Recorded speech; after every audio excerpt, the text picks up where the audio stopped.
Evo sad izlazimo iz Đakovice i idemo ka Prizrenu i nadomak izlaska iz Đakovice vidjet ćemo u Bistražinu temelje crkve Svetog Ilije koje smo snimili u avgustu mesecu prošle godine.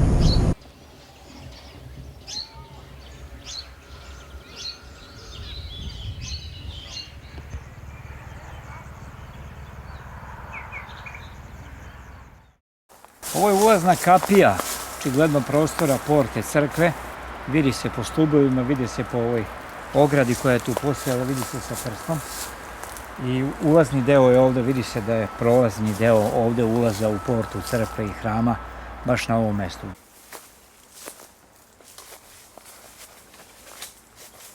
Ja pretpostavljam da je ovo prostor na kojem je bila crkva Svetog Ilije u Bistražinu i da je ovo prostor gdje je ona postojala, gdje je razrušena u potpunosti u nekom trenutku posle pogroma 2004. godine.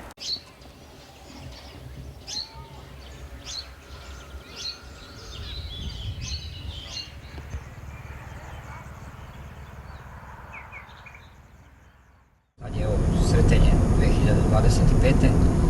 i nadamo se da ćemo to bolje moći da vidimo jer je sada rastinja nema i vidljivost je mnogo bolja i veća i možemo da vidimo mnogo bolje šta je sa temeljima, da li oni uopšte postoje. Kad smo bili u avgustu mi nismo mogli nazremo da su tu temelji uopšte. Sad ćemo i taj detalj moći da vidimo, da snimimo i da budemo uvereni šta se u potpunosti dogodilo sa temeljima crkve Svetog Ilije.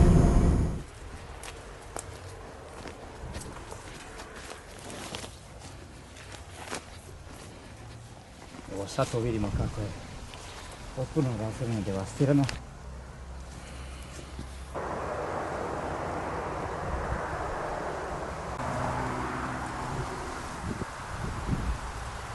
Bože pomozi, sveti proroče i veliko imeniti Ilio, moli Boga za nas, danas na praznik Sretenja 2025. godine.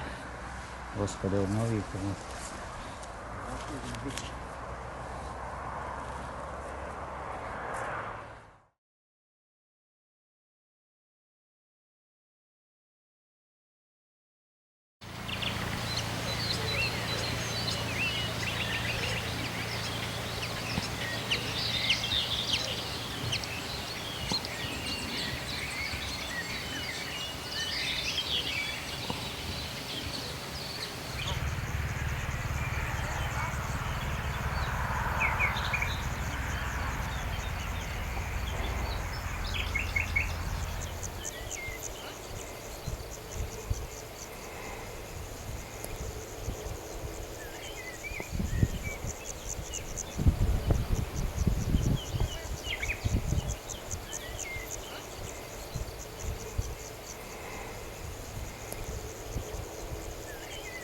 Ovo je kapela i groblje u Piskotama kod Đakovice, gdje su Srbi Đakovčani ovdje sahranjivani.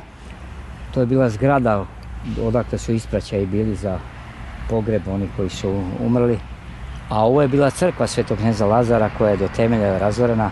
Nažalost, eto i dan danas stoji tako razvaljena, devastirana, uništena.